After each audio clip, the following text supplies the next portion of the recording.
Okay, today on the Business Blitz podcast, we're here with Brad Smith. Brad, can you give us a quick introduction on yourself, please? Hey, Colin. Nice to be on your show. I appreciate it. Looking forward to it. I'm Brad Smith. I'm in Wilmington, North Carolina. I have a marketing and advertising agency that focuses on X ads. So really cool and email automations. Been doing it for almost 10 years now. Helped 2,500 plus people so far. So I really like just helping businesses find those missing links. That's why I called it automation links, and then get results from there. Awesome. Thanks for that background. And one of my favorite questions to ask is I would like to back up a little bit because in my opinion, the insight and the guidance you give our viewers today is only as good as your track record. So back up a little bit. Tell us a little bit about your journey before you launched your business. What did your background look like? Man, I actually have an entrepreneur background. My grandpa started and owned his own tire business back in the day. If you start a tire business, you're an entrepreneur back then. There was no internet. Um, my grandmother did Shackley, so she was selling, multi-level marketing stuff, but still entrepreneurial. And then from there, when I was 15, I started making garden benches and having to go to greenhouses and walk in. My dad would force me. I didn't even have my license. He'd drive me there. He'd stay in the truck. I'd get out and I'd have to go sell basically on layaway my garden benches. So I learned sales at 15, started my own business, had my own business cards then. Um, that was like one of the most powerful things when I was a kid that taught me sales at 15. I mean, who learned sales at 15? And then actually making money, building something and then selling it, the simple idea. Yeah, once you From catch there, that, I'm assuming once when you were 15, you caught that entrepreneurial bug, right? You've made money from your own thing and you're like, I don't want to go back. At least that's kind of what happened to me. That's an accurate statement. 100%, because I went and got a concrete job where I worked for somebody else and had to go do concrete outside. I'm like, this isn't the life. This isn't like doing your own thing. This is weird. Yeah. Yeah, we're a different breed, us entrepreneurs for sure. Okay, Exactly. so I want you to tell me about a time that was a pivotal moment that kind of shaped who you are today. Is there any time in your life up to this point that's been a pivotal moment? A good question to ask at that time, because my next journey was I started coaching hockey players. I have a hockey background just like you, which is cool that we connected. That transitioned to a fitness company. I grew my fitness company, and that transitioned into a car accident my wife and I were in. So we had a really successful fitness company, number one on Google, and we got rear-ended by somebody going 50 miles per hour. Put Wow. the trunk through the back seat. My wife had head injuries from that, and I have 11 herniated discs in my neck and back. So now Wow. what? Because I can't be doing this fitness stuff anymore, because I could barely walk for a year or two. So I'm like, what now? So I had to learn to pivot. And that's something that I never thought about. Like, you never know what's going to happen, whether it's in politics, maybe something happens with the election where you got to pivot. It's in family life, something happens with your spouse and you have to move and you have to pivot. So most people aren't ready to pivot. And they really only have that one stream of income coming in. So that taught me I'm never going to put myself in this situation again. I need to be able to pivot at any time if I need to. And I also need to have multiple streams of income coming in so I'm not stuck to one thing just in case. Yeah. The pivoting is interesting. Our last podcast guest, Jason Pearl, he was actually promoted to a new job. He moved his entire family to North New Jersey. And pretty much right away, they said, we're closing down all these branches. So he's like, okay, I got to figure something else out. So if you haven't watched that podcast, really interesting one, give that a listen as well. Okay, yeah, Cool. thanks for sharing, Brad. And so I want to hear about more about automation links and X ads. I want to hear about your process of acquiring clients. I mean, when people first start a business, that's pretty much the toughest part. You got to get your first clients. So what does your customer acquisition look like? Well, I learned to be scrappy in all my businesses. If you're not scrappy, you're not going to cut it as an entrepreneur, because first of all, you got to be passionate, excited about it. And then you have to be scrappy to find ways to make it work.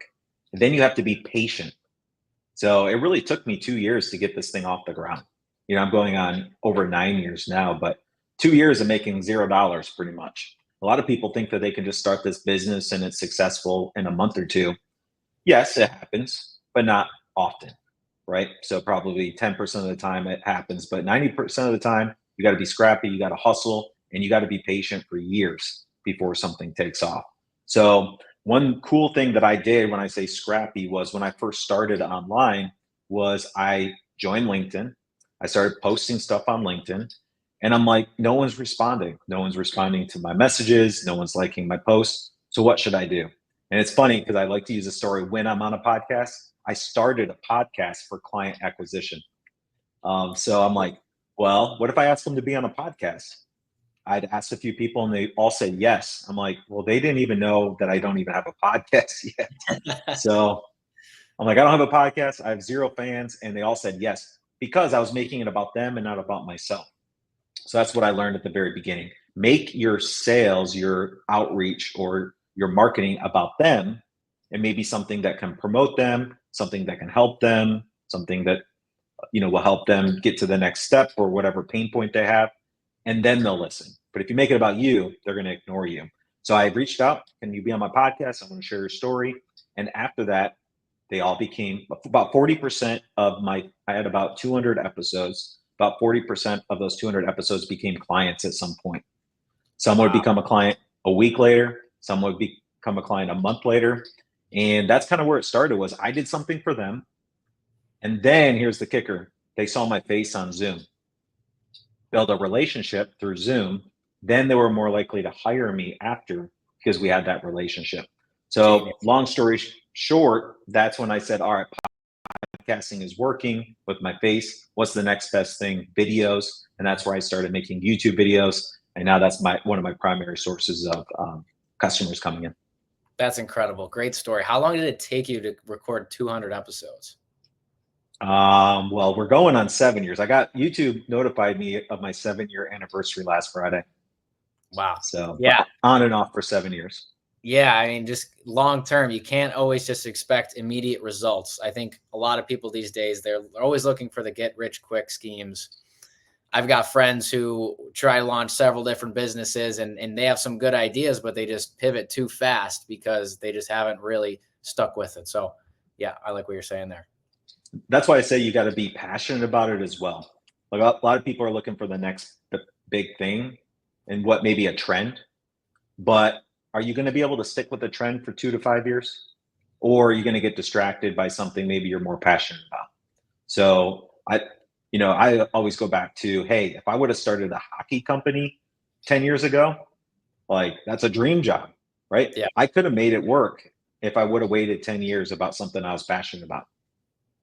Right. Yeah, totally agree. That makes sense. Okay, so we talked a little bit about social media, and this is I'm turning this into kind of like my flagship question because I am such a huge advocate for social media, and I'm active on Twitter, LinkedIn, all the video platforms, TikTok, YouTube, Instagram. How are you using social media to grow your business? Goes back to the relationship aspect, making friends, just building connections, building relationships. You and I feel like we have a relationship now, whether we ever do business together or not, like I'm here to support you just because you supported me back. So that's what I'm doing because I saw the power of video making my YouTube videos. The best thing is to see someone face to face and you and I actually shake hands and we go play golf together, right? Right. But you can't do that with thousands of people. So the next best thing was sharing your video face to face. And then the third thing is making real connections with people that will support you. So that's not my social media strategy, but that's what I know I need to do on social media. I need to go make 100 friends that I support first. And I need to make helpful educational videos that people can learn from. And eventually it'll come back. Like maybe not today, but you'll share a post and one of your followers will find me. I'll make a video that somebody comments on and one of their followers will see it. So I'm thinking of the smaller play here. I'm not trying to go viral. I'm just trying to help 1,000 people. What is it? 1,000 true fans that booked back in the day. So if you have 1,000 true connections on social media, They're going to support you, share your stuff, and you'll get clients from it. Yeah, 100%. And I'd like to bring up the law of reciprocity. If you don't know what that is, basically it's when you help someone else, the law of reciprocity states that they're going to help you back. They're going to reciprocate. So that's a super valuable law to keep in mind when you're commenting on people's social media, when they're when you're helping people, they typically return the favor. So yeah, thanks for sharing that. You can see the difference between my my Twitter and my Instagram. Yeah. Instagram, I'm not making friends. I'm not supporting people. So I have 0 people supporting me. Yeah. Twitter, I'm supporting people every day. Hundreds of people supporting back. For sure. Okay.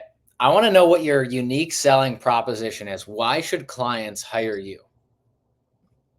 Well, the exciting thing now for us is doing X advertising. We started with websites. Then we did websites and Google ads. We did Facebook ads, and we do all the automation stuff for it. I get crazy responses about how many people hate Facebook ads, right? Especially right now. They're getting worse and worse and worse. They're banning people's accounts. I talked to a guy spending $100,000 a month on Facebook ads, selling something for guitars. They shut his account down for no reason.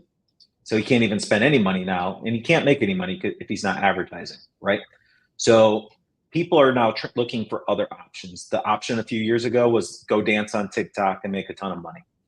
So that's not really my industry. I don't know if I can go do that. Maybe the dad everyone makes fun of for dancing or something. But I'd love to see you break out a few moves, Brad. You know, like the awkward dad channel. You know, maybe that one. But I couldn't do that. So I'm always looking for the next thing, right? What's the next thing that has the low price attention? Gary Vaynerchuk talks about that. Look for the low price attention.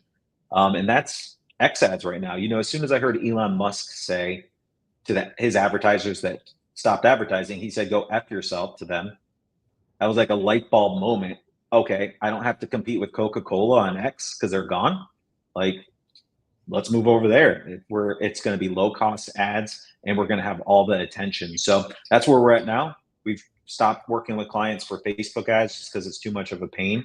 And we are helping people get millions and millions of views and impressions on their post just from running some low cost X ads. Yeah, that's phenomenal. And I actually, for the viewers, Brad's got a course. I actually took the course and ran some X ads myself with a ridiculously low cost per click. I think I'm at 19 cents per click driving traffic to my website for my company Founder Brands right now. It's absolutely insane. Highly recommend working with Brad on X ads if you're interested. And that's the thing is not, and you asked me why somebody should hire us, like what makes us different, right? So a lot of people will just go set up the X ads or Facebook ads and say, go to my website and buy something. What makes us different is we take a different approach. How can you build better relationships on your social media with ads? Because not everyone can just get a bunch of clicks and have random people want to buy. You got to build relationships with people before they buy, or you have to be a trusted brand. So our strategy is build relationships first, just get them to follow you, engage with your post, and then retarget them to go to your website after they've seen you and learned about you. So yeah, I just wanted to answer that too. Yeah, it makes so much sense. You need to create that funnel. You can't just go from top immediately to bottom. It doesn't really work like that. You got to nurture. Okay. So another question I love to ask is, what is the worst business experience you've had so far? Well, shoot, man. I You know. didn't warn me about this. Putting the pressure on you. I actually have a lot. Because we calculated it last year. I've worked with about 2,500 people over the last 10 years. So that's a lot. Worst business experience is I have had a few people out there that will scam you for free services and dispute the charges. So that's one thing that I like to remind, especially new business owners, anyone that starts online. The most simple thing you can do is, of course, a contract, right? We have DocuSign now. Send the DocuSign, get a signature. I know it gets in the way. They got to do that before you get paid. But then ask for their billing address associated with the card.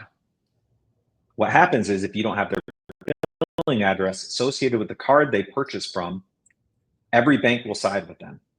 So I've had somebody hire us for a $10,000 website. We spent 3 to 4 months building the whole thing, weekly Zoom calls with them, so much time, so much effort, 4 people on my team doing all the work that I got to pay. Here's your website. They love it. It's awesome. Next day, dispute on my card. And not only do they take the 10 grand back, but they charge you a fee as well. So now I'm negative 10 grand. So that's happened more than once. I didn't learn my lesson from that one. So even if you do a great job, doesn't matter. Bank will always side with the person purchasing if you don't have their signature and if you don't have their card on file address. Interesting. So do you put that billing address in the services contract or in the payment processor? Which one is important? You have to do it in the payment processor to prove that it's the right one, because they won't charge the card unless the right address is in there. That's why you go to Amazon or any big company out there, you have to put your billing address in, and they verify it with your zip code and your 3 or 4 digits. Got it. Okay. Yeah, that's super useful. I actually don't have a ton of experience with that. I've luckily not had that chargeback experience. So yeah, thanks for sharing that, bro. That's crucial stuff. Okay. We'll wrap it up with one more question. I want to know let's have a fun one here. What's the best investment you've made in your career so far? Right there. The YouTube plaque. Nice. And what does that indicate? So 100,000 subscribers on YouTube. And it's not the number. It's the fact that I've invested my time. By the way, it took me 6 months to make my first YouTube video because I was so nervous. I was awkward. Every day my hair would be messed up, or I didn't know what to say, or I'd have something on my face, or I wasn't wearing the right shirt. Made an excuse every day for 6 months before I made my first one. My first one was obviously awful. But what's unique is if you go to Mr. Beast's channel, if you go to all these other really popular channels, you can sort from oldest to newest. And if you look at their first 100 videos, you'll be shocked. So investing time, learning, I learned how to do the hook, how to make the video. The second best thing to meeting someone face-to-face, like I said earlier, is the video, the face-to-face.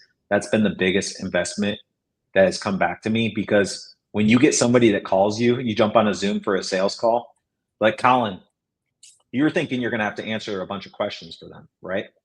But they get on and you're like, Colin, I've been watching all your YouTube videos. I'm ready to sign up. Yeah. Right. That's not a sales call anymore.